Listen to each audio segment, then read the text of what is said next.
Alhamdulillahirabbil alamin wa bihi nasta'inu ala umuri dunya waddin wassalatu wassalamu ala asyrafil anbiya'i wal mursalin nabiyyina wa habibina Muhammadin wa ala alihi wa sahbihi ajma'in. Asyhadu an la ilaha illallah wahdahu la syarikalah wa asyhadu anna Muhammadan abduhu wa rasuluh, amma ba'du.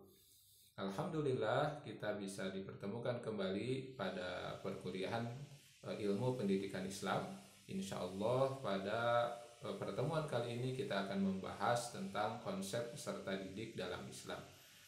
Pada pertemuan sebelumnya kita sudah membahas tentang konsep pendidik dalam Islam, yang mana hakikat pendidik itu kalau dilihat dari sudut pandang Islam terkait dengan konsep-konsep yang sudah pernah disampaikan tentang hakikat pendidikan Islam terkait dengan istilah-istilah yang digunakan dalam Al-Quran.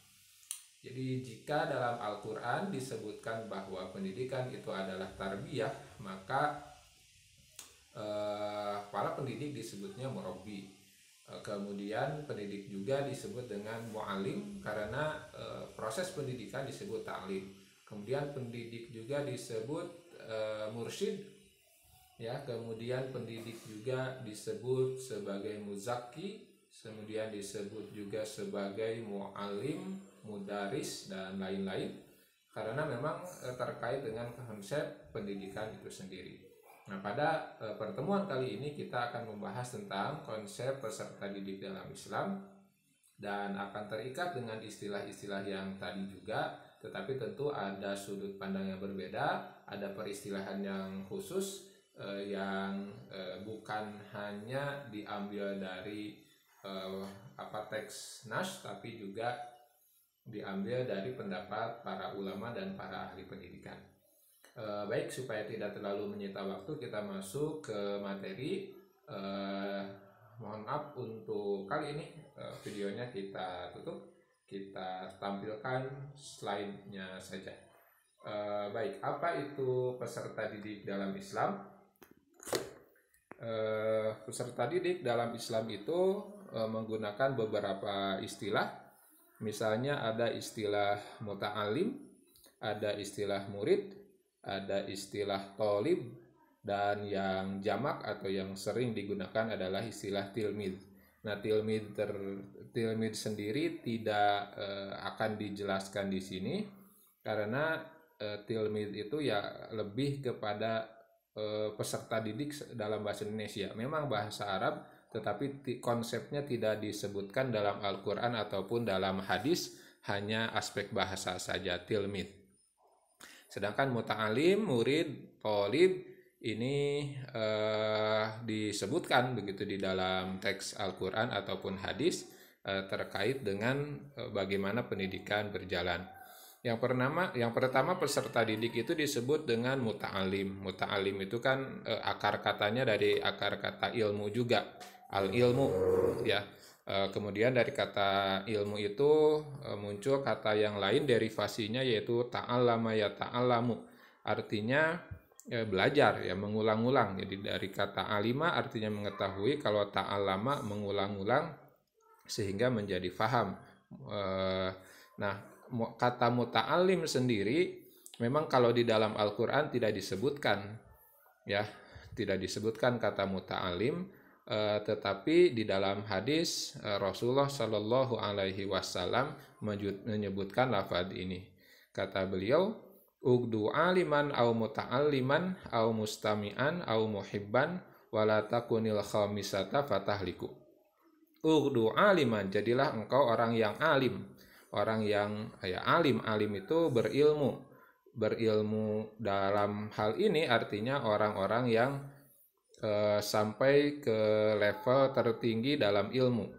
Makanya para alim ini jamaknya atau pluralnya dari kata alim adalah ulama, dan Rasulullah Shallallahu Alaihi Wasallam menegaskan al ulama'u warasatul anbiya, para ulama adalah pewaris nabi. Nah, alim itu adalah ulama, cuma penggunaannya saja di dalam bahasa Indonesia itu jamaknya ulama, padahal sebetulnya kalau dilihat dari aspek bahasa harusnya kata alim yang digunakan. Jadi alim itu untuk seorang, kalau ulama untuk banyak orang. Nah, itu ilmu alim, ulama. Jadi kata Rasulullah, ugdu aliman, jadilah engkau alim, orang yang sudah di level tertinggi dalam ilmu. Tentu di sini bukan dilihat dari aspek proses pendidikan dalam arti persekolahan ya, tapi alim atau ulama ini adalah tahap tertinggi karena sudah bisa dalam tanda kutip ma'rifatullah, gitu ya, sudah dengan ilmunya sampai kepada mengenal Allah Subhanahu wa taala. Maka Rasul menyebutnya ugdu aliman, jadilah engkau orang yang alim. Yang dalam hal ini para alim atau para ulama ini juga oleh Allah Subhanahu wa taala disebutkan dalam Al-Qur'an sebagai orang yang ditinggikan derajatnya. Dalam surat Al-Hasyr Allah Subhanahu wa taala berfirman, a'udzubillahi minasyaitonir rajim. Yarfa'illahu alladhina amanu minkum walladhina utul ilma darajat. Yarfa'illah, Allah meninggikan, ya Allah meninggikan. Ya siapa? Alladzina amanu, orang-orang yang beriman, walladzina utul ilma, dan orang-orang yang diberikan ilmu, darojatin, beberapa derajat di antara daripada orang-orang yang tidak mendapatkan nikmat ilmu. Jadi aliman itu derajat pertama. Kata Rasulullah, jadilah engkau aliman, ulama. Au muta'alliman, yang kedua muta'alim. Nah, muta'alim ini Rasulullah menyebutnya muta'alim, di bawah alim.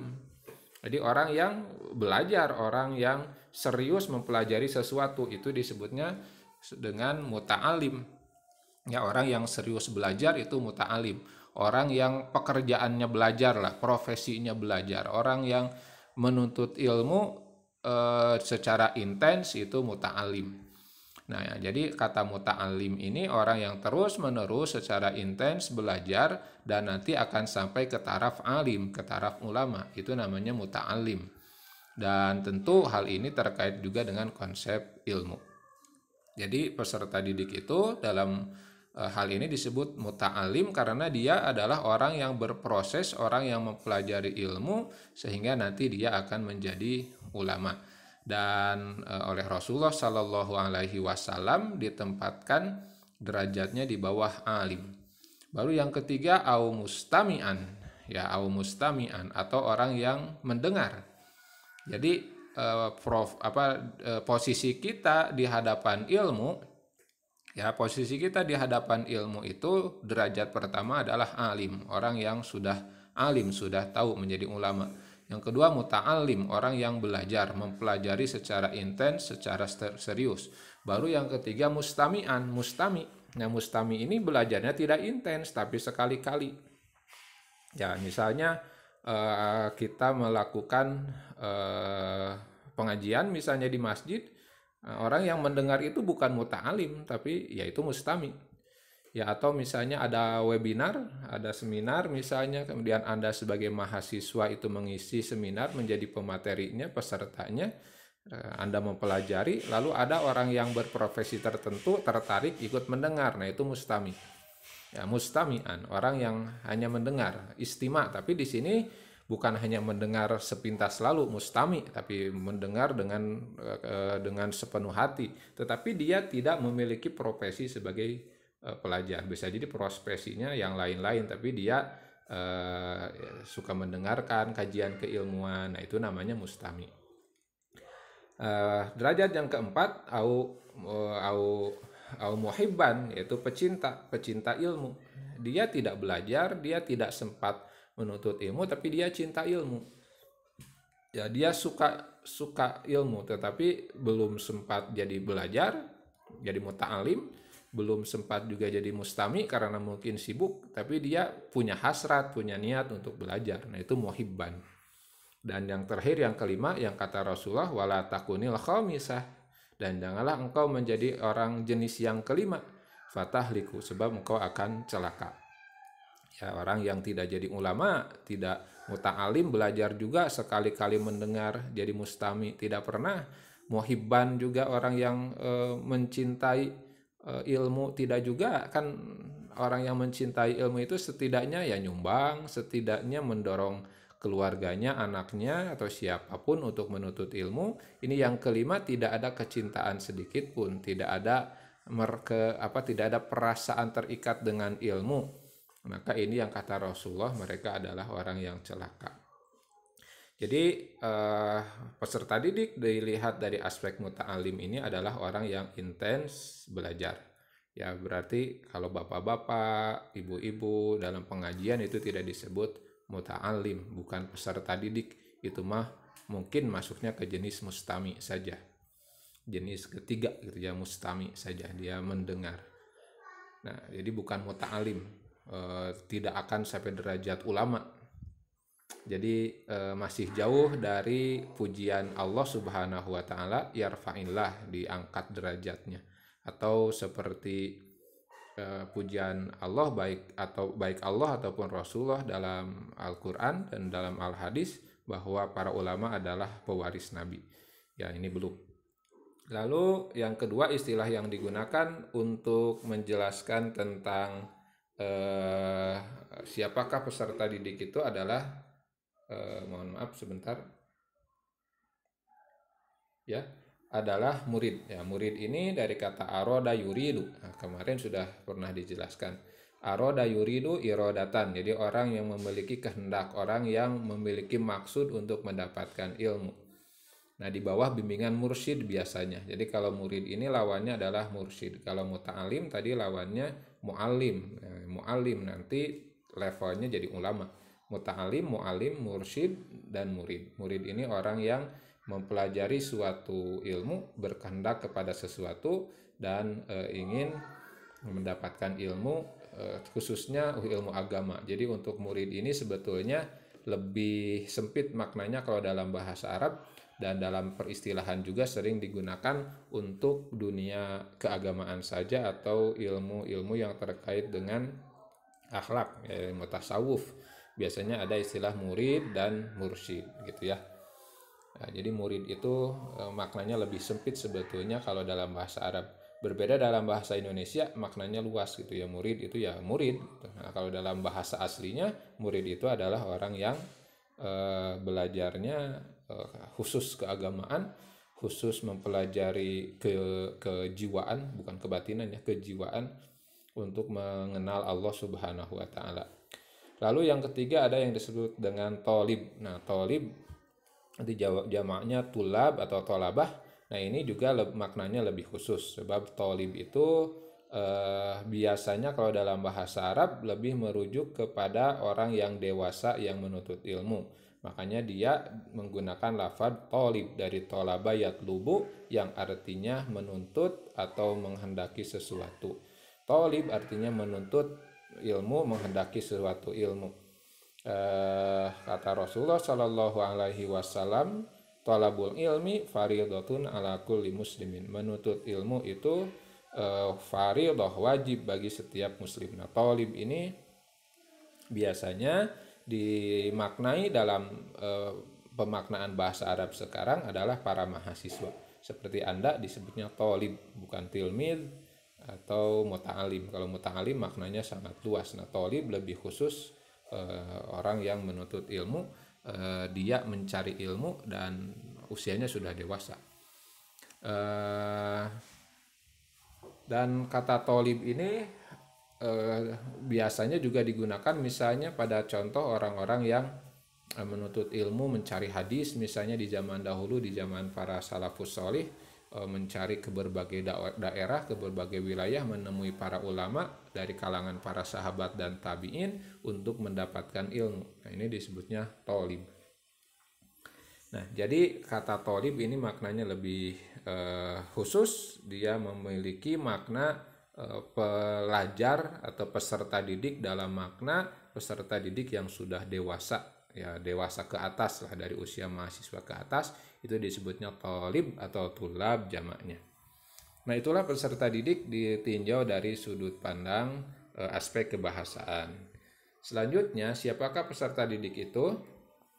Nah, menurut pendapat para ahli, ya ahli agama, para ahli pendidikan maksud saya, dijelaskan bahwa peserta didik itu hakikatnya bukanlah miniatur orang dewasa. Nah, jadi jangan salah, jangan aneh bahwa ada pandangan filsafat ya pandangan pemikiran, bukan filsafat, yang menganggap bahwa anak kecil itu adalah miniatur orang dewasa, maka cara belajarnya harus seperti orang dewasa begitu. Nah, ada yang seperti itu. Nah, pandangan ini muncul di abad pertengahan, ya, di masa filsafat skolastik, lebih kepada di masa abad kegelapan di Eropa begitu ya, yang menganggap bahwa anak kecil itu adalah setengahnya orang dewasa, nah, miniatur orang dewasa. Jadi gereja memaknai seperti itu kalau tidak salah. Jadi di dalam filsafat skolastik seperti itu. Jadi bahwa anak kecil itu ya belajarnya ya harus sama dengan orang dewasa. Makanya di gereja-gereja itu kalau tidak salah ya anak-anak yang masih kecil pun ketika mereka mempelajari atau menjadi apa ya, menjadi ya memiliki pelajaran lah begitu ya, mempelajari suatu pelajaran itu ya tidak mengenal metode ya gitu. Ya tentu kalau di zaman sekarang sih sudah ada perubahan ya, karena aliran agama Kristen, aliran filsafatnya juga sudah banyak aliran, dan ya dipengaruhi juga dengan perkembangan pemikiran yang modern. Tapi intinya dalam Islam dipandang bahwa peserta didik itu bukanlah orang dewasa, bukan miniatur orang dewasa. Maka cara belajarnya, cara mengajari mereka pun tidak boleh disamakan dengan mengajari orang dewasa. Nanti lahir dalam dalam dunia pendidikan apa yang disebut dengan pedagogi dan apa yang disebut dengan andragogi. Pedagogi itu adalah konsep pendidikan untuk anak kecil ya gitu, untuk anak remaja, untuk anak-anak lah. Sedangkan andragogi adalah konsep pendidikan untuk orang dewasa. Nah, untuk Anda di level mahasiswa, maka Anda sudah ada di level andragogi, sudah di level orang dewasa. Lalu yang kedua, peserta didik mempunyai kebutuhan dan menuntut untuk pemenuhan kebutuhan itu semaksimal mungkin. Jadi hakikatnya peserta didik ini adalah memiliki kebutuhan, dan kebutuhan itu harus dipenuhi. Kebutuhan apa? Yang paling besar sebetulnya kebutuhan rasa ingin tahunya. Sebab kalau anak itu, kalau dia sudah memiliki rasa ingin tahu yang besar, kadang makan pun api lain gitu ya. Urusan makan pun tidak jadi nomor satu. Dia makan ya ketika lapar. Coba Anda lihat misalnya di anak-anak ketika mereka dipaksa makan, susah. Itu ya, mereka lebih banyak bertanya, lebih banyak berpikir, lebih banyak aktif bergerak, mencoba sesuatu. Nah, karena anak itu fitrahnya atau karakternya adalah memiliki kebutuhan, dan kebutuhan yang paling besar sebetulnya kebutuhan rasa ingin tahunya. Kebutuhan akan ilmunya dibanding dengan kebutuhan asupan makanannya. Nah, kebutuhan rasa ingin tahu ini juga berkait dengan aspek fisiknya. Nah, rasa ingin tahunya ini dicurahkan dalam bentuk aktivitas fisik. Makanya mereka mencoba segala sesuatu. Kadang-kadang tanpa kita bisa pahami, mereka melempar-lempar benda misalnya, atau memukul-mukul sesuatu dan lain-lain. Itu adalah sebetulnya hakikatnya adalah proses pemenuhan kebutuhan mereka untuk berpikir dan untuk bergerak. Jadi karena memiliki kebutuhan, ya, kebutuhan tersebut harus dipenuhi ya. Makanya tidak tepat kalau misalnya di anak MI misalnya belajarnya duduk terus gitu ya, tidak ada gerak. Di usia SMP juga malah masih memiliki kebutuhan untuk bergerak. Jadi mereka memiliki kebutuhan yang lebih dari satu, dan ini harus dipenuhi.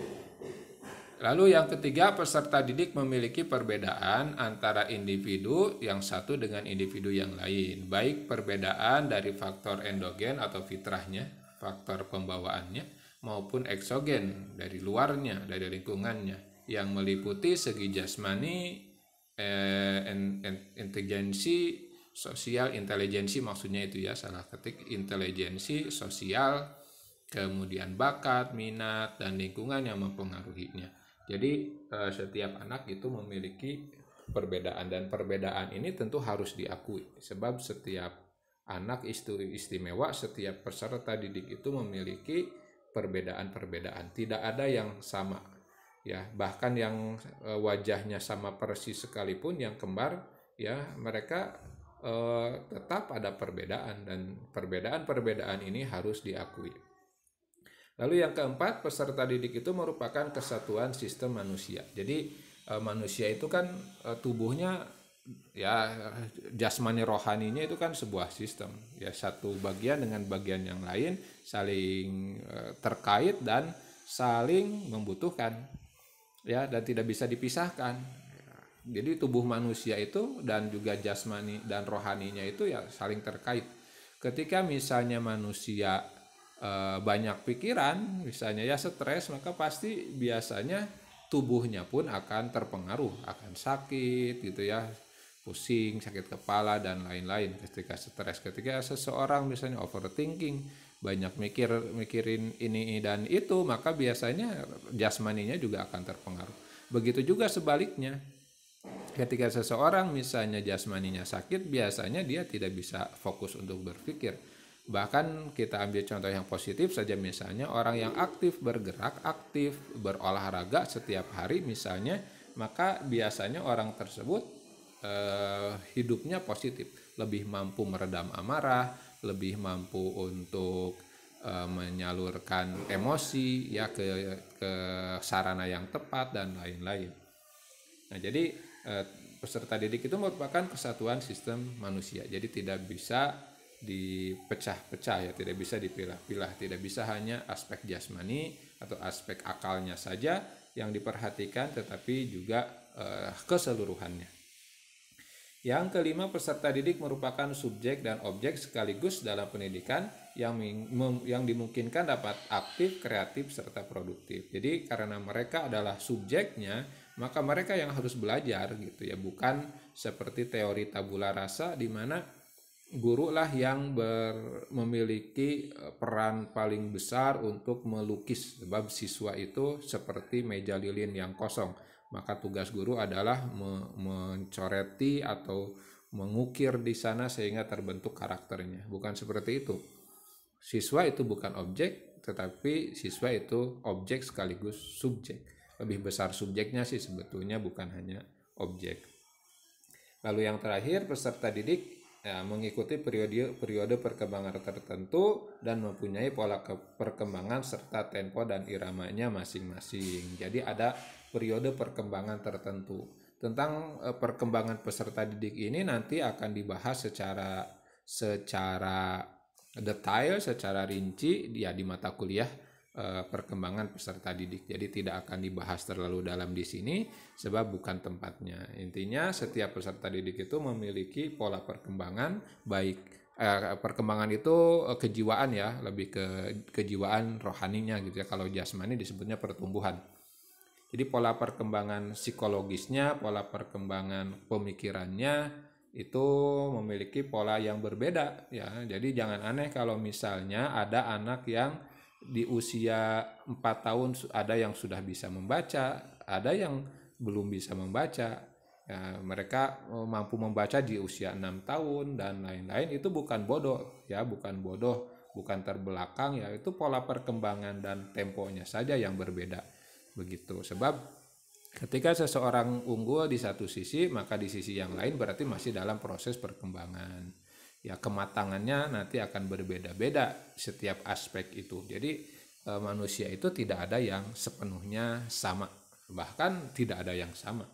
Pola perkembangan anak, tempo perkembangannya serta irama perkembangannya berbeda-beda. Nah nanti silakan dikaji secara detail di mata kuliah perkembangan peserta didik. Selanjutnya fase perkembangan biologis. Dalam Al-Quran di surat Al-Mu'min ayat 67 Allah Subhanahu wa Ta'ala berfirman, Dialah yang menciptakan kamu dari tanah, kemudian dari setetes mani, sesudah itu dari segumpal darah, kemudian dilahirkannya kamu sebagai seorang anak, kemudian kamu dibiarkan hidup supaya kamu sampai kepada masa dewasa, kemudian dibiarkan kamu hidup lagi sampai tua. Nah, di antara kamu ada yang diwafatkan sebelum itu. Kami berbuat demikian supaya kamu sampai kepada ajal yang ditentukan dan supaya kamu memahaminya. Nah, di surat Al-Mu'min ini secara tersirat ada proses pertumbuhan biologis atau perkembangan biologis anak-anak, di mana fase-fase yang dilalui yang pertama adalah masa embrio dalam perut. Di sini diungkapkan dari tanah itu Nabi Adamnya ya, kalau turunannya itu dari tetes mani, sesudah itu dari segumpal darah. Nah itu di masa embrio dalam perut ibu. Kemudian sesudah dilahirkan sebagai seorang anak berarti ada masa kanak-kanak. Kemudian ada masa dewasa. Nah, masa dewasa di sini disebutnya masa kuat. Kemudian ada masa tua sampai meninggal. Nah inilah fase perkembangan manusia, fase pertumbuhan manusia. Ada 4 berdasarkan surat Al-Mu'min ini. Jadi ada masa embrio, masa kanak-kanak, masa kuat atau masa dewasa, dan masa tua. Nah, menurut Imam Al-Ghazali, periodisasi manusia itu terbagi kepada 5 fase. Kalau tadi 4, ini 5. Yang pertama al-janin, yaitu embrio dalam kandungan sampai kelahiran. Yang kedua at-tifl. At-tifl itu anak kecil sampai dia mampu membedakan baik dan buruk. Nah, ketika sudah bisa membedakan baik dan buruk disebut dengan tamyiz, masa tamyiz.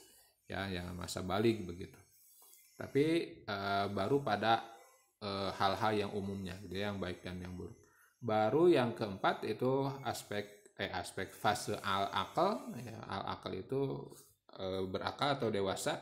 Dan yang terakhir fase aulia, para kekasih atau para nabi, maksudnya sudah bijak gitu ya, dan nanti akan bertemu dengan Allah Subhanahu wa taala, dalam arti pulang kepada Allah.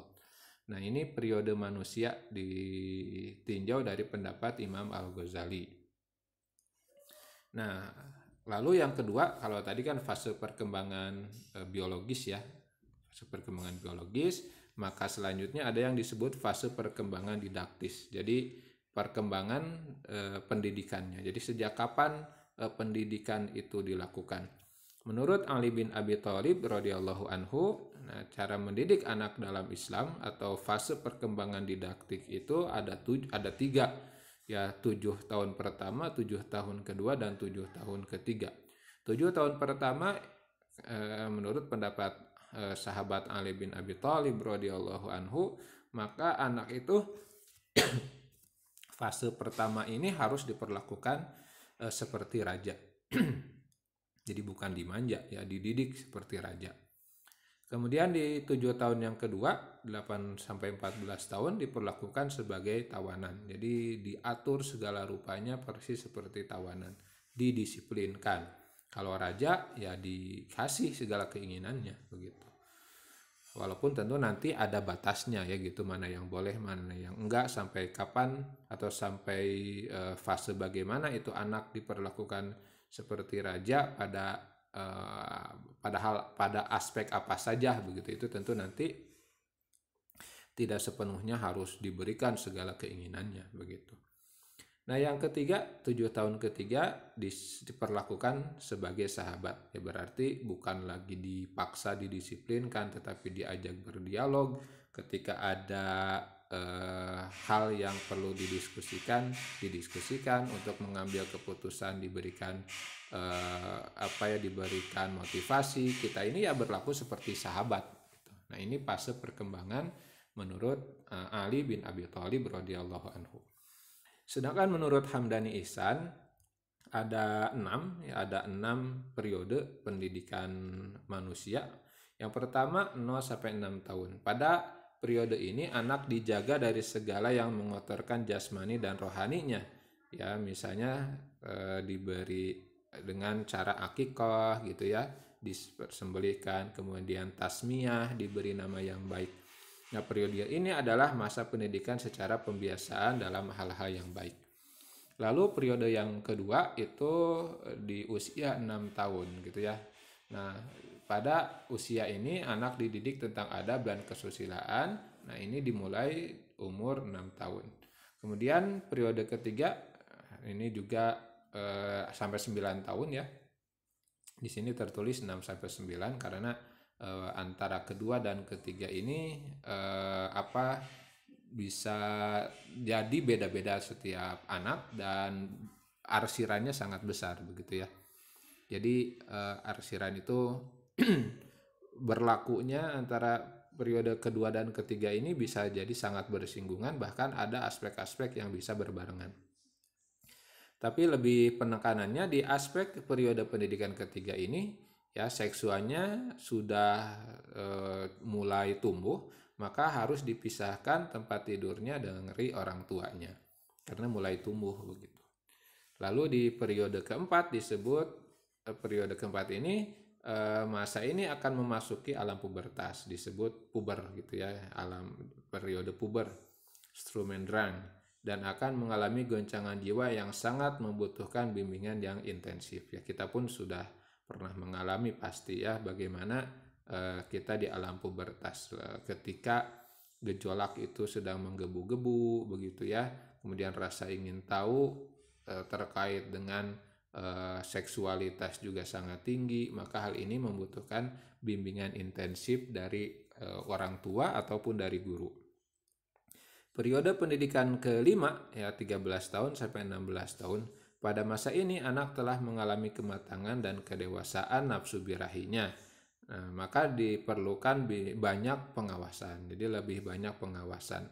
Tapi bukan berarti diawasi di sini bukan berarti tidak diberikan kebebasan, tapi ya bebas yang bertanggung jawab karena sudah mulai matang dan dewasa. Nah, pada masa ini pun menurut pandangan Hamdani tadi, hal ini ayah sudah bisa mulai menikahkan. Jadi lepas dari kalau sudah masuk usia ini ya sudah bisa dinikahkan begitu sebetulnya. Karena sudah mampu, sudah punya kematangan dan kedewasaan. Masalahnya kalau di Indonesia secara khusus nih masalahnya ya kedewasaan ini tidak dibangun. Ya kesiapan. Jadi periode ini penting untuk dikaji ya. Periode kehidupan manusia di Indonesia itu lebih banyak dikaitkan dengan masa sekolah. Jadi bukan dikaitkan dengan masa kematangan individunya, tapi dikaitkan dengan kewajiban sekolahnya. Makanya kita mengenal misalnya 6 tahun anak-anak, 6 sampai 12 tahun masa SD, 12 atau 13 sampai 15 atau 16 itu masa SMP ya sudah SMP masuk sampai usia 19 itu masa SMA, sudah masa SMA usia 19 sampai 23 atau 24 masa kuliah. Nah baru sudah masa kuliah masuk masa nikah.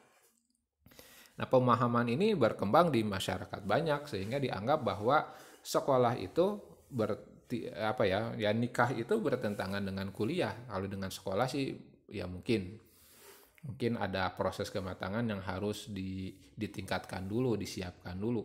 Nah, di kita ya jadi sesudah masa nikah atau masa kuliah, masa nikah dan masa kerja.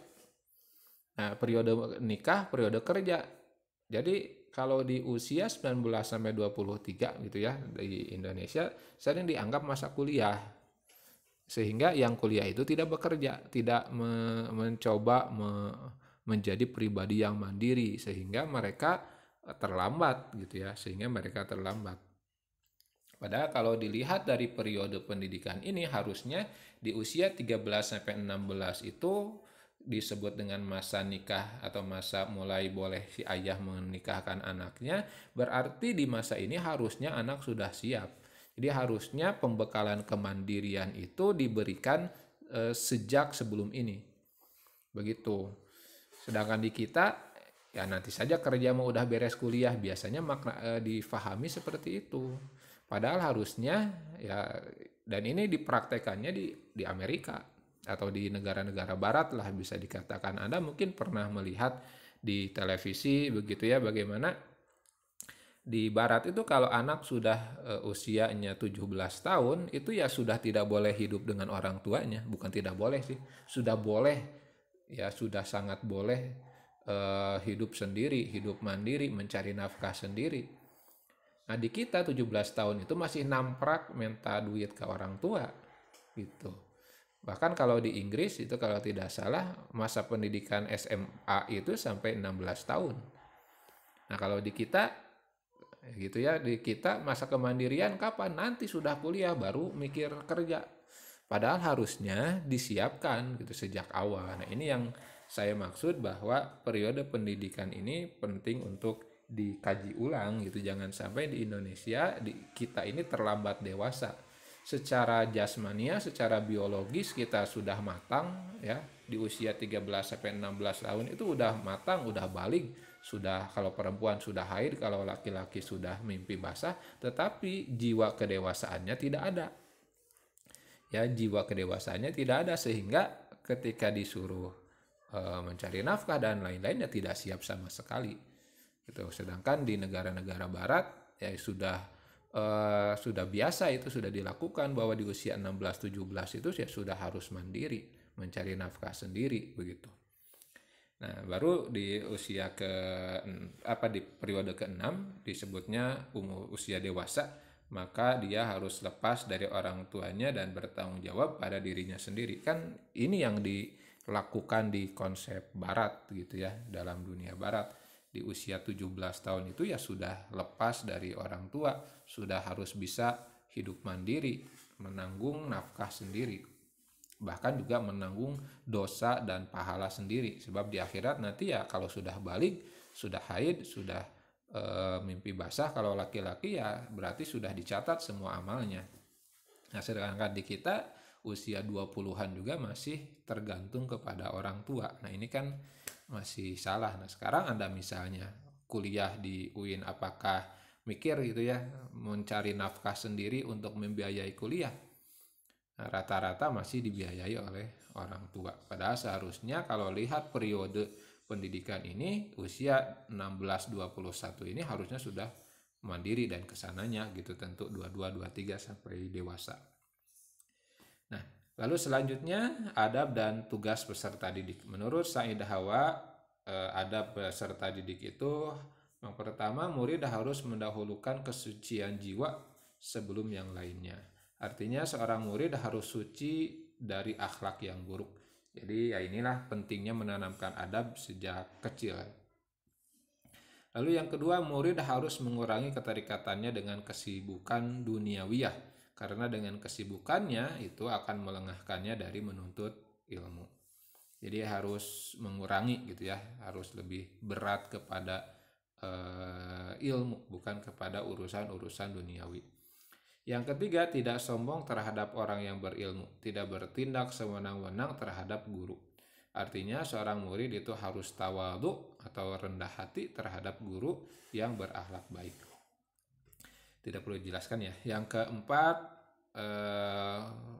peserta didik itu atau murid itu adalah orang yang menekuni ilmu pada tahap awal harus menjaga diri dari mendengarkan perbedaan pendapat atau khilafiyah antar madhab ya.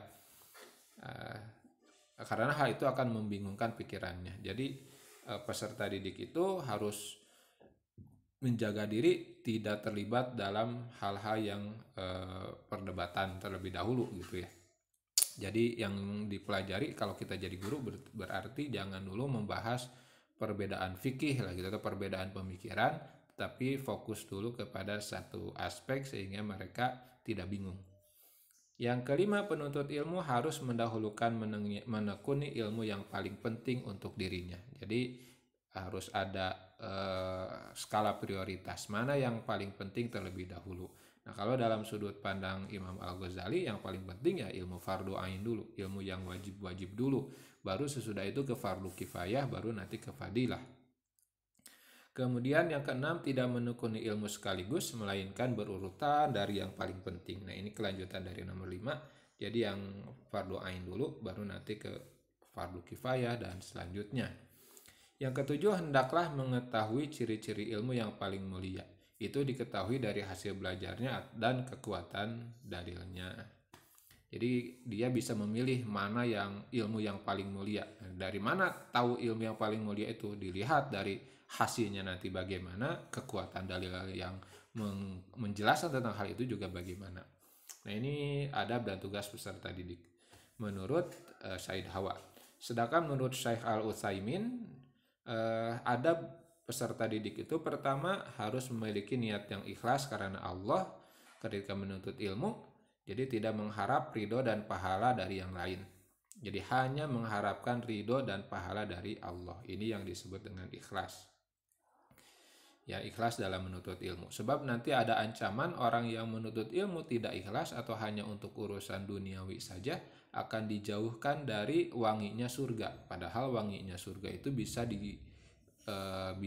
diketahui ya dari jarak yang sangat jauh. Itu ya, dari jarak yang sangat jauh. Jadi logikanya kalau wanginya saja tidak bisa tercium, apalagi masuk surganya gitu. Yang kedua, mengawali langkah dengan penyucian hati dari perilaku yang buruk dan sifat-sifat yang tercela. Nah, ini hampir sama dengan pendapat Sayyidah Hawa tadi, cuma di 2 poin kan. Kalau tadi Sayyidah Hawa 1 ya, menjaga kesucian jiwa. Yang pertama menjaga kesucian, yang pertama kesucian jiwa. Kesucian jiwa adalah ikhlas, baru nanti ke kesucian perilaku. Lalu yang ketiga, mengurangi segala keterkaitan dengan kesibukan-kesibukan duniawi dan menjauh dari keluarga dan kota tempat tinggal. Nah, ini keutamaan menurut Syekh Utsaimin, jadi harus masantren gitu ya. Jangan terus terikat dengan keluarga atau kesibukan-kesibukan duniawi lainnya. Yang keempat, tidak bersikap angkuh terhadap ilmu dan tidak pula menonjolkan kekuasaan terhadap guru yang mengajarinya. Jadi tidak boleh sombong, yang tadi sudah dijelaskan. Yang kelima, tidak memalingkan perhatiannya sendiri untuk mendengar pendapat-pendapat manusia yang bersimpar siur, baik ilmu-ilmu yang dipelajarinya itu termasuk ilmu di dunia maupun ilmu akhirat. Ini yang tadi disebutkan oleh Sayyidah Hawa, juga sama seperti ini ya, tidak boleh belajar itu tidak boleh ke permasalahan yang perdebatan dulu di awalnya. Baru nanti sudah expert, sudah ahli, baru bisa masuk ke tahap mempelajari yang beda-beda. Yang keenam, menunjukkan perhatiannya yang sungguh-sungguh kepada tiap-tiap disiplin ilmu yang terpuji agar dapat mengetahui tujuannya masing-masing.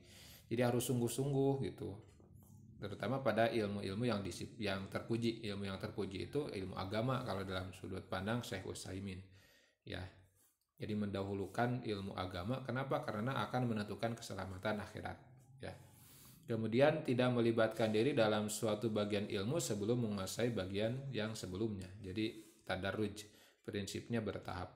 Kemudian yang kedelapan, berusaha mengetahui apa kiranya yang menjadikan sesuatu menjadi semulia-mulia ilmu. Ya, hampir sama dengan yang tadi. Jadi mengetahui gitu ya keutamaan ilmu A dibanding ilmu B dibanding ilmu C, kemudian memilih hal itu. Yang kesembilan, menjadikan tujuannya yang segera demi menghiasi batinnya dengan segala aspek kebajikan. Jadi tujuan ilmu yang paling awal adalah jadi orang baik. Baru sesudah itu ya bisa lah memilih untuk profesi dan lain-lain kan gitu ya. Jadi tujuan pendidikan yang pertama kan beriman, bertakwa, berakhlak mulia. Begitu disebutkan dalam Undang-Undang Pendidikan Nasional. Baru sesudah itu menguasai IPTEX dan lain-lain. Nah seperti itu. Kemudian yang ke-10, mengetahui antara suatu ilmu ya dengan tujuannya itu seperti apa. Syarat mendapat ilmu. Nah ini sekadar tambahan juga. Bagaimana kita agar dapat mendapat ilmu sebagai murid atau sebagai peserta didik. Nah ada nasihat dari Ali bin Abi Thalib. Kata beliau, ala la tanalul ilma illa bisittatin. Ingatlah bahwa sesungguhnya engkau tidak akan bisa mendapatkan ilmu kecuali dengan 6 syarat ini, dengan 6 hal ini. Saunabbiuka an majmu'iha bibayanin, dan aku akan menjelaskan ke-6 syaratnya itu bibayanin, dengan penjelasan. Apa syaratnya itu? Zakain, salah ketik ya, bukan zukain, zakain. Yang pertama agar kita mendapat ilmu itu adalah zakain, adanya kecerdasan. Dan ini tidak Allah beda-beda, semua manusia memiliki kecerdasan. Wahirsin, kecerdasan saja tidak cukup untuk menjadi orang berilmu, harus ada hasrat, harus ada minat gitu ya. Tidak bisa kita punya kecerdasan sehingga kita tidak belajar, ujug-ujug jadi profesor kan enggak gitu ya. Harus az-zaka ini titipan dari Allah, kecerdasan itu titipan dari Allah, maka harus ada hasrat untuk menuntut ilmu. Wastibarin, yang ketiga adalah kesabaran. Jadi hirsin itu hasrat, atau di sini diartikan motivasi yang keras. hirsin itu hasrat, niat yang besar, motivasi yang besar. Yang ketiga istibarin, ya harus sabar gitu. Sebab yang namanya ilmu itu tidak instan. Ilmu Allah itu sangat luas, tidak bisa kita dapatkan semuanya sekaligus. Jangankan ilmu Allah gitu ya, ilmu yang ditemukan manusia pun itu sangat luas dan kita tidak bisa mendapatkannya sekaligus, harus bertahap. Makanya tadi dalam adab ilmu itu tahu yang mana yang paling penting dulu, kemudian bertahap terus menerus sampai kepada keilmuan. Wa bulghatin, yang keempat adalah bulghah atau modal dan sarananya. Sebab kalau tanpa modal, tanpa sarana ya kita tidak akan bisa apa-apa. Ya minimal sarananya ya sarana sarana kekuatan kita yang kita miliki, tenaga yang kita miliki itu modal, itu sarana. Maksudnya begini, sering ada yang menerjemahkan modal ini adalah sarana, ini adalah harta. Memang benar harta itu, tapi tentu ada yang lebih penting dari harta. Ketika kita tidak punya harta tapi punya tekad untuk belajar, kan bisa kita cari beasiswa, kita bisa cari hal yang lain, yang misalnya cari uang sekaligus sambil magang gitu ya, untuk mendapatkan modal dan sambil belajar juga. Wa irsyadi ustadin, yang kelima, ilmu itu didapatkan jika ada petunjuk dari guru. Jadi harus ada gurunya. Tanpa guru bisa-bisa sesat. Dan yang kelima, wa tuli zamanin, ya, dan tuli zaman, masa yang panjang. Jadi belajar itu ya tidak bisa instan, memang membutuhkan waktu yang sangat panjang begitu. Ya, itu saja mungkin yang bisa disampaikan. Mudah-mudahan ada manfaatnya. Mudah-mudahan bisa membekali Anda untuk menjadi penuntut ilmu dan juga memahami seluk-beluk secara singkat tentang peserta didik, memahami bagaimana peserta didik itu seharusnya dan haknya seperti apa, sehingga nanti kalaupun Anda menjadi guru, Anda bisa menjadi guru yang baik. Baik, saya kira itu saja yang bisa disampaikan. Mohon maaf apabila ada kekurangan, kesalahan. Kita akan bertemu lagi di pertemuan selanjutnya. Kita tutup dengan hamdalah. Alhamdulillahirrabbilalamin. Aqulu qauli hadza wa astaghfirullah li wa lakum wal afu minkum. Wassalamualaikum warahmatullahi wabarakatuh.